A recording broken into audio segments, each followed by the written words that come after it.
So as I said, it's totally conversational. If we go anywhere you're not comfortable with going, call halt. Okay. All right. Okay. There is no need to put yourself through the ringer. Okay. All right. Got it. In this episode of Speaking of Suicide, I'm talking to Rachel Smart. Rachel's a journalist and recovering addict who's battled with depression and suicidal ideation. As always with Speaking of Suicide, if the content becomes too difficult, please do press pause. The podcast is supported by Mikey's Line, and I'll be giving out their details a bit later if you need sources of support. Now, earlier this year, Rachel wrote a seriously brave, open and honest account of her battles with addiction. In the article, she said, "We need to change the way we view addiction so that people from all walks of life feel able to emerge from the shadows and seek help." Rachel, thank you for joining us on Speaking of Suicide. It's one thing to admit something to ourselves. Mm-hmm. It's quite another to go public. How difficult was it to write that article and admit in public that you'd been one of those people in the shadows yourself? Yeah, I think the writing it part was probably, I found that therapeutic, the writing it part, but the publishing part, I remember going into work that morning, I knew it was going out that day, and I was shaking. I just started crying because I was so nervous, and I remember my boss giving me a hug and being like, you're doing really well, and I was just absolutely terrified, to be honest, of the response. Basically shitting myself. It was how it was. But what? Terrified of what, though? I think I was terrified about the reaction I would get. I think a lot of that was probably a fear from Facebook people, people I don't even know, just comments online. I don't know, fear of people, I guess was the thing that I was afraid of, or that I would be seen as like egotistical or just a bit, I don't know, that I didn't really have a story worth telling. But yeah, I guess that was some of the feelings that were going through me. Well, I certainly, from reading it myself, think you have a story worth telling. You described it as life in the shadows. What was life in the shadows like? Describe it for me. I think life in the shadows, I think like a lot of my close friends and my family knew what I was up to, and I'd kind of like created this circle of people that justified my behaviours. But hiding in the shadows, I'd been on placement, and I'd kind of got this, it was like the first time I'd been in a proper work environment, and this living in the shadows of just like, I'm going to get found out, I'm going to get caught, or the same way I was at uni at the time, some of the time. I think it was just always feeling like I was going to get found out, and that I was never living to my true potential, or that I always kind of had this falseness to me. Found out as being an addict? Yeah, I think so. I think found out as being an addict, or living, I guess, just this way that isn't acceptable to the rest of what the world thinks. Let's scroll back then to when your addiction started. Can you put a finger on how and when it started? Take us back. I don't think I think probably when I first took it, I think I've always been an addict. From when I was a child, I have always been an addict, whether that be food. Like I remember like secretly going up to the shops to like buy snacks and eat them, or whether that be going out partying, drinking. Like I would get addicted to things or places or people. Like that has always been in me, that addictive behaviour. But drugs, I think I was a bit later to it than other people have been, and I was in my early 20s. I'd kind of grown up in this really Christian environment, going to church all the time, and kind of got really hurt by that whole situation. And then I started working in a bar, and it's just like I thought I found my people. And I think there I just got addicted to the substances, and I got addicted to one in particular that I think over the course of a year, it quickly became a problem. Was there a particular moment when you thought, I'm an addict? I think that took quite a few years for me to think that I'm an addict, and I don't think it's till I came into recovery that I started to use that terminology of being an addict. I just think I thought I was somebody who had like solved life, and I was on this like higher plane than everyone else maybe. But I think I knew I couldn't not use it, but I wouldn't have used the word addict. Interesting, but you clearly thought you had a problem that needed solving in some way, otherwise you wouldn't have sought a way of solving it. Maybe we'll come back to that. Yeah. So in terms of your day-to-day, you say you wouldn't have defined yourself as an addict, but what did your day-to-day look like? My day-to-day looked like, probably me getting up and thinking, right, I'm not going to use today. If I had something on that day. And then quickly using, I think I constantly tried not to. And then I would be overpowered by something within me that was like, no, you've got to. And that was just me day in, day out, was constantly fighting against what I wanted to really do, and doing something different anyway was my daily life, if that makes sense. Fighting against what you really wanted to do. Which was stop. And I think, but then I would always fail. I would always end up picking up. I would always end up using. And how did that feel? Suffocating. It really felt overwhelming. It felt like I used to picture myself almost in this like really dark cave that there was no escape from, that I was just constantly just this failure that just couldn't do what other people could do, which is use moderately or not use at all. You've written about struggling with depression and thoughts of suicide. At what point did that come into this? Was it a precursor before you started using, or was it afterwards? Definitely a precursor. Before I had started probably heavily using, before I'd probably picked up actually, I had been on antidepressants in the past, due just to low mood and just not feeling well in this life, and just feeling hopeless, and then when I kind of came off them, and then I had a bit of a while, and then I think I started self-medicating, and then I think I thought that solved my problem, but it didn't. After a while, that just actually made all the symptoms a lot worse, because I was beating myself with a stick more. It maybe temporarily helped to begin with, but soon when it became overpowering, it made all those things worse. It made my anxiety worse, and it made my depression a lot worse than it had been before. How bad did things get? I think not to the point that I ever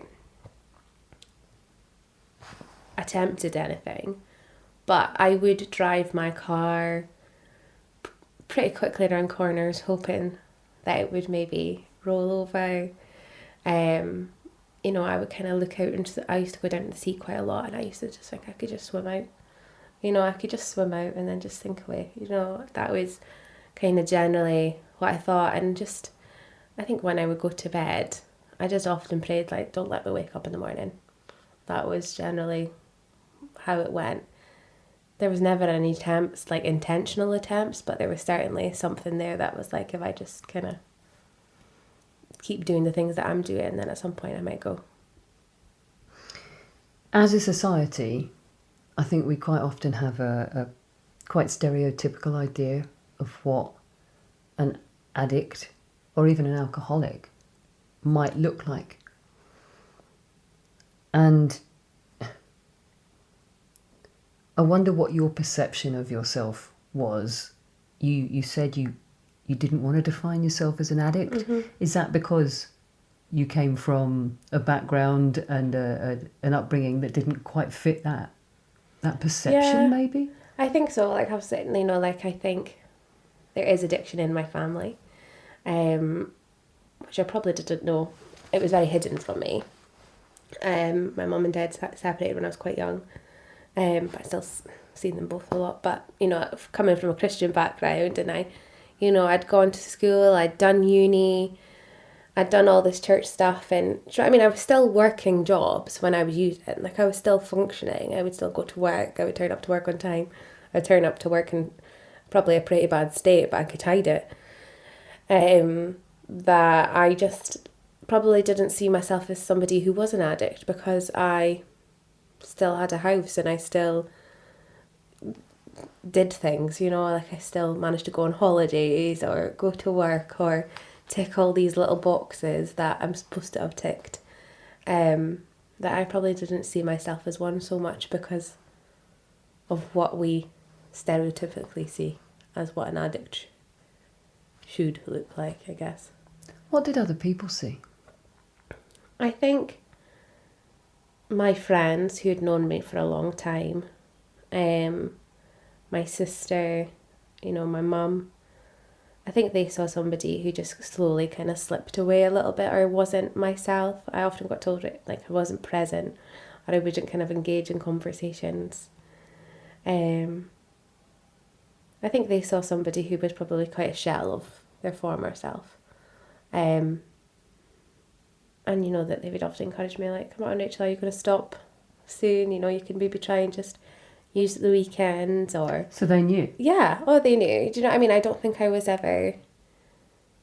The only people I wouldn't have been open about it is to bosses, people in charge. Everyone else knew. It wasn't something that I kind of hid so much. I almost wore it as like a badge of honour a little bit, that I could function and do all this stuff and still use. But also probably at the same time being like, I want to stop. There was a lot of contradictions in it, if that makes sense. I didn't know whether I was coming or going. And did they know about your mental state as part of all this? Were they aware of your thoughts in terms of potentially, not waking up the next day? No, I don't think that is something that I shared with anyone. I think I lived with my sister and she definitely saw the worst of everything.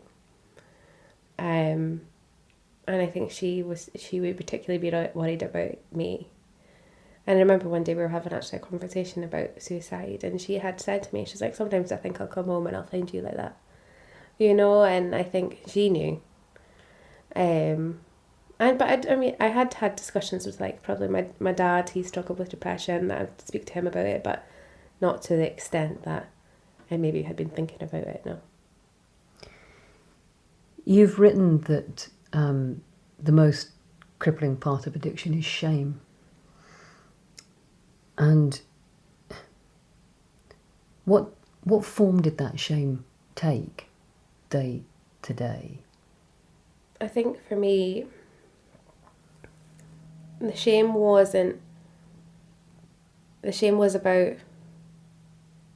the fact that I couldn't get myself together, that I just could not stop. I think that was where the shame was, that I just couldn't get a hold of my using, that why was I such a failure, that I couldn't get a grip on this thing, why couldn't I take control and yeah. But being able to take control suggests that it's a choice, and you said a bit earlier in our conversation that it's not a choice. Mm-hmm. Yeah, and I know that now. It's not a choice, but I think at the time I thought I had a choice around it, but I think obviously I've learnt now that I don't have that power of choice. That is not something that I get to possess. when it comes to drugs.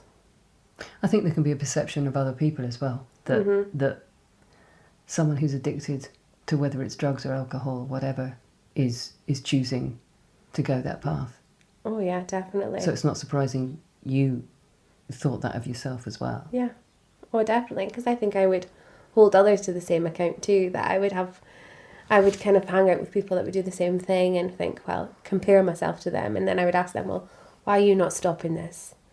But I had no terminology, I had no understanding about addiction at all, really, when I was using. I just thought it was a big failure. So you describe it as being a failure rather than being an addict at the time. Mm-hmm. Yeah, definitely. But you did turn things around, and we're going to find out how in just a moment. If you're listening to this and it's striking a chord with you, don't forget it's okay not to be okay. And if you need someone to talk to, you can text Mikey's line on 07786 20 77 55, or you can contact them via Messenger, web chat or Twitter. And the number for WhatsApp is 01463 729 000. And they're open Sunday to Thursday, 6 p.m. to 10 p.m, Friday to Saturday, 7 p.m. to 7 a.m. Or you can go and visit them at The Hive, 19 Academy Street, Inverness, and they're open 7 days a week from 6 p.m. to 10 p.m. Rachel, let's talk about your recovery. Because that's obviously a massive part of this whole story. What was the key starting point for change? I think I'd tried before, I'd gone to doctors, I'd gone to counsellors,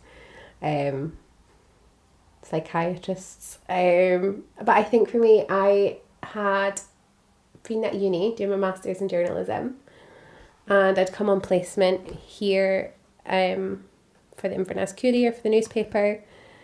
And at the end of that 4 weeks, I got a job. And I had been in a really toxic place in Aberdeen, like really just where I was working, the people I was hanging out with, like it was just this really toxic situation that I wanted to stay in almost, and this job gave me an opportunity to leave that I came from nowhere almost, it was just like a hand reached out. I think I say this in the article, a hand reached out and just like pulled me. And I thought, right, that's it. This is when I'm going to stop. This is when I'm going to stop using. And then I moved, and I can still continue to use. So I was like, I couldn't.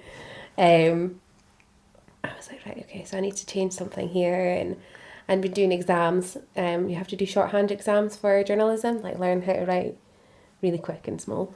And that week I used so much, and I was like, I need my memory for this, and I kept using, and I just happened to then, I was remember, sorry, this is a really long explanation to your question, but I had to get a train back from Aberdeen to Inverness, and I listened to this podcast about addiction and the drug I was using, and this lady recommended this rooms. So I thought, well, I'll go and just like try that out, because I've not, like recovery rooms.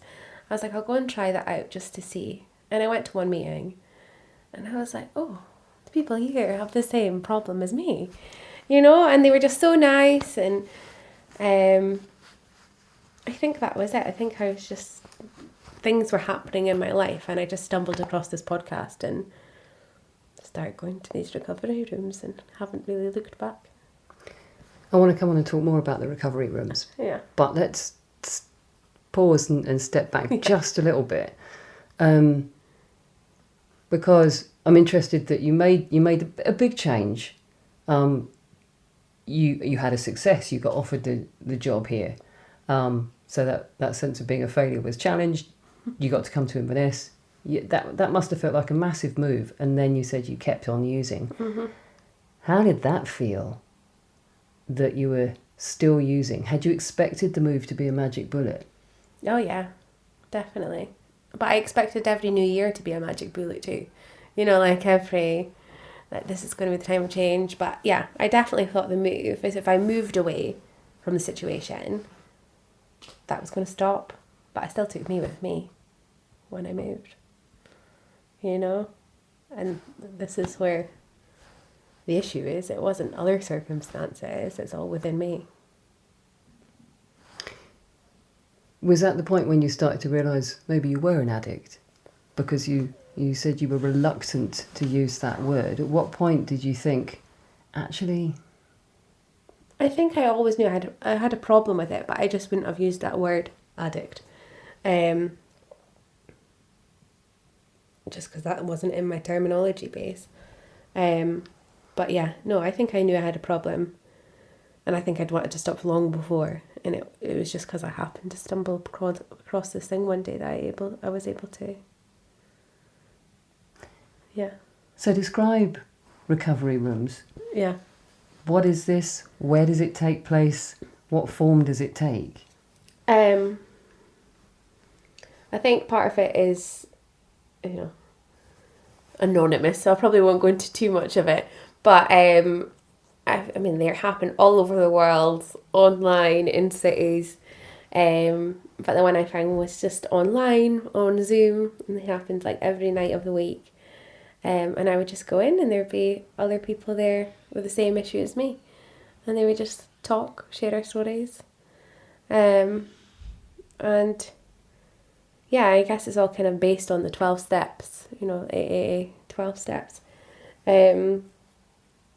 But it was the first time that I'd ever felt hope around my using, and felt like I was around people that had stopped, and I was like, oh, I can do this, and I went for 2 weeks and I was still using every night. And then a Monday rolled around and I was like, do you know what, today's going to be the day I'm going to stop, and I've not picked up since, and that's been over a year now. Wow. Any sense of what gave you that strength on that particular day? Did you feel a change, and what kind of change? Yeah, I think for me it was having people to talk to. I tried for so long to do it alone. Having people to talk to helped. But no, I think for me, in that 2 weeks that I was still going, there was something like internally that changed within me, that almost like my feelings of like, you're never going to do this, you're never going to do this. I can't even describe it. It's like almost, I think part of it is almost a spiritual process as well, but it was a very kind of,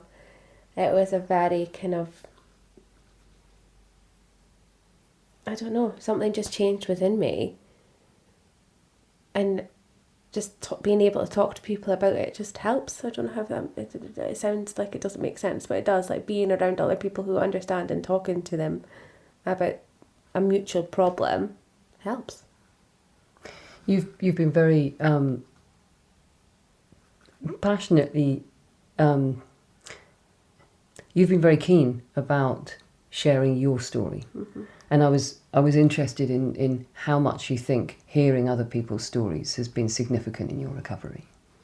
Oh, 100%. It's been so helpful. I think that is the thing that's helped me the most, is because I still speak to I go to meetings a couple of times a week, and I speak to people every day, and just to be like, speak to someone and have these open conversations that go past the like, oh yeah, how's your day been? Fine. How's your day been? Fine. But like, how's it really going today?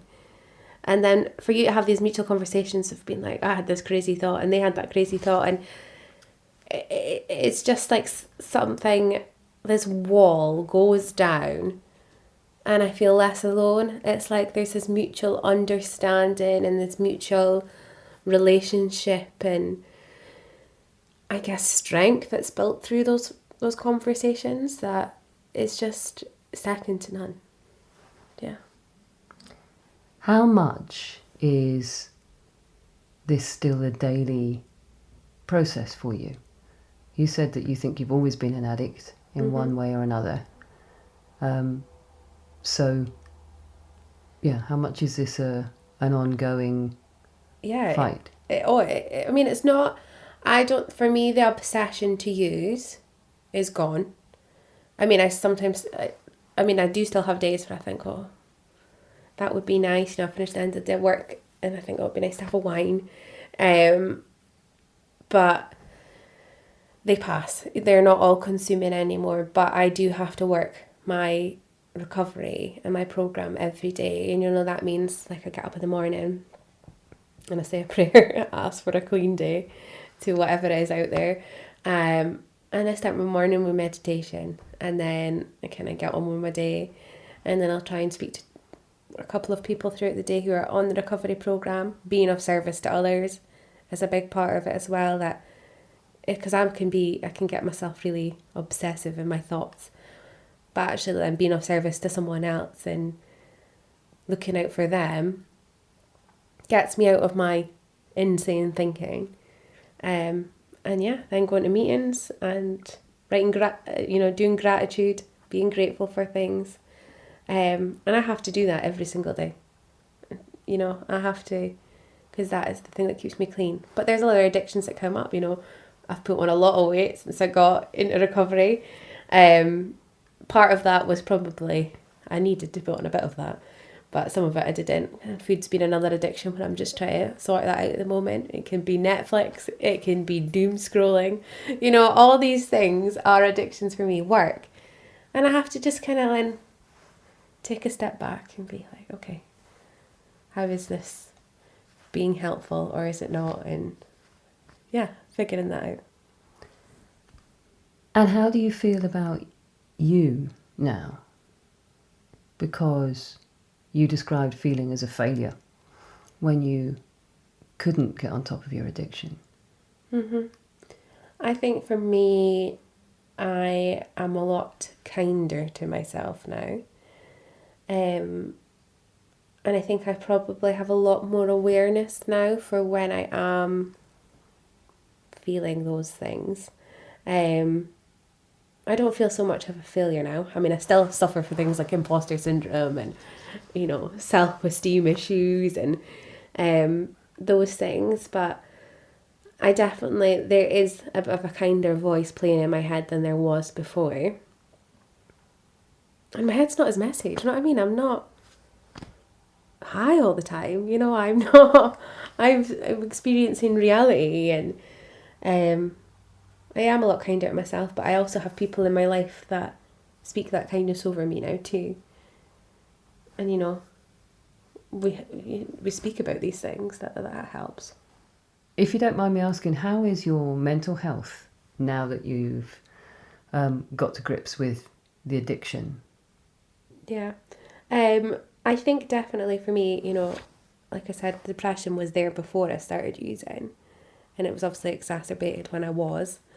So that means that's still there. You know, I have that chemical imbalance of depression, and while I do all these things that keep me clean and keep me sober, there was a period a few months ago where I was kind of off antidepressants. I was off everything, and I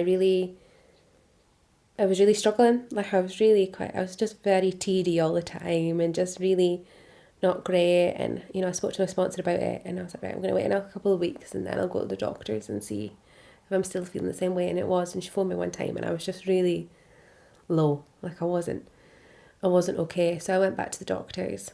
And I don't love that I have to take medication, you know, when I want to be sober, but I have to take medication to be well at the moment because I do have a chemical imbalance, and I think it's being okay with that as well and accepting the fact that I do need a little help when it comes to my moods, and that's just the way it is. And yeah, and I've, you know, finding one that works for me as well has been a big thing. I don't like ones that make me feel zoned out. I was zoned out for years, you know. Finding ones that are really just going to just help me just be able to function in life. So yeah, my mental health is good at the moment, but that's taken a little bit of a journey throughout recovery to find that. And just like, yeah, doing things, you know, learning how to do things for myself, like cook for myself and keep my house clean. These little things that I didn't do when I was using, you know, just they weren't priorities.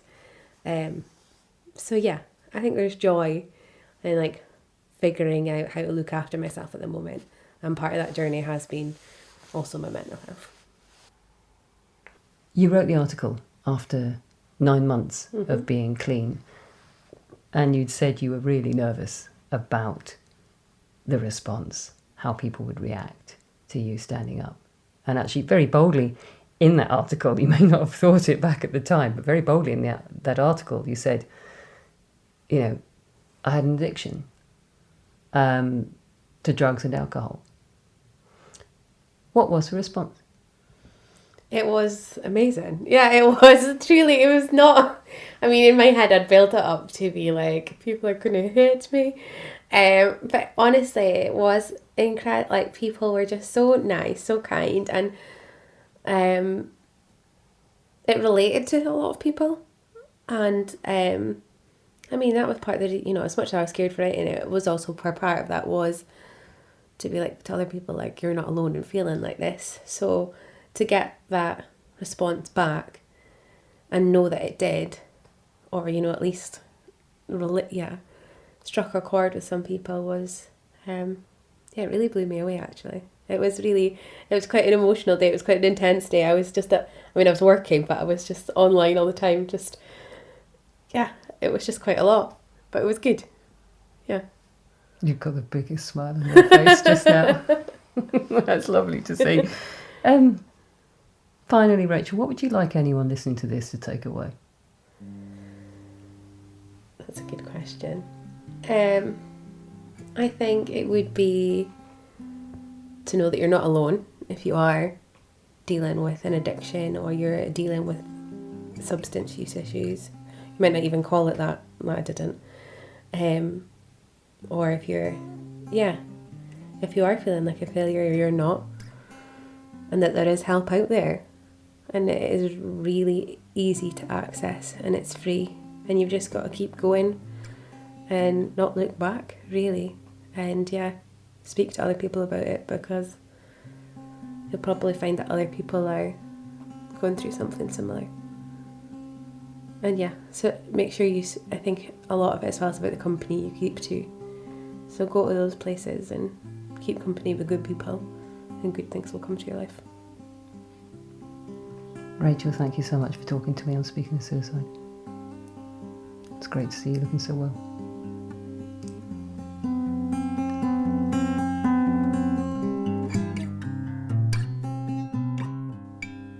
I was talking to Rachel Smart.